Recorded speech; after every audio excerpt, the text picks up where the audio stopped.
And I've kind of already talked about this, that most people die with less than $1,000 in the bank. A lot of people, and I hear this even before I learned about all this. I remember hearing people, I'm not gonna leave my kids nothing. And it's like, what an unfortunate viewpoint to put that burden on your kids. You've worked your whole life, and the next generation doesn't have enough of a leg up to continue with anything. And it's amazing to me, because even in the media, that's got a bad light. Well, of course, Trump's this and that, because he started off, his dad gave him $1 million. What's wrong with that? Why aren't we thinking that way? Why aren't we thinking what my son and daughter are the 6th generation on the land where we live, because my grandfather was a 3rd generation farmer, and then my mom, me, and now my kids are all in that land. It's like all the hard farming work that went into that land, what's left after 6 generations? Were any of the money that was generated, very Even the little land. left. Any of the knowledge gained, any of that kind of stuff, none of it's left, and it's like, so there's gotta be a better way, Not to And- mention, they're gonna be in the hole when they put you in a hole. Exactly. If you have $1,000 and it Exactly. costs 15 to put you where you gotta go. Exactly.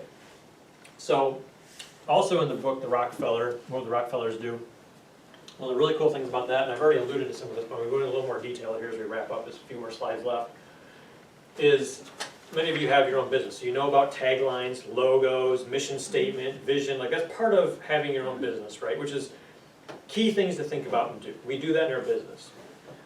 The elite wealthy, they do this kind of stuff in their families, which is something we've never even thought about.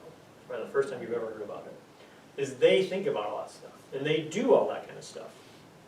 So have you ever thought about what is the mission and purpose of your family? Not just you as a person, because I think most of us in the room are on that wavelength and are doing that to some degree. We're doing what we love, doing what we think we're here to do, we're impacting people, we're empowering people, we're bettering the world because of what we're doing. That's there.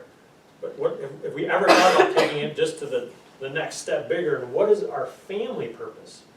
When Beth and I got married, a lot of what we've done is around the word harmony, based on some stuff we've done. And our whole discussion the whole time has been, what are we gonna do as a couple? What are we gonna do? And we never even took it to this level. It was just kind of about us. And then we learned about this, like, oh gosh, yeah, it's our kids. And what's the vision? What's the purpose of each of our kids? Are we gonna be be making the moves in our life so that they can live out their passion and purpose? And as a whole entity, all 4 of us right now, I don't know if there'll be any more or not, but 4 of us right now, what is our purpose and what is our mission as a family to do? Is it all gonna be the same? I don't know. Time will tell. 3 months old, it's hard to tell what her purpose is, but last night we did find out it was about a purse. She was fussing. Beth got a new purse for her birthday. Beth put the purse on her because she felt like Jenna wanted to see the purse. She quit crying. It was like, I've got to really make a lot of money. So, I'll give you a little into our family. Our son, we always called the CEO, Cuteness Executive Officer, because when he was real little, he used to sit in chairs and look all sophisticated. So last night we coined her the CFO, the Cuteness Funding Officer.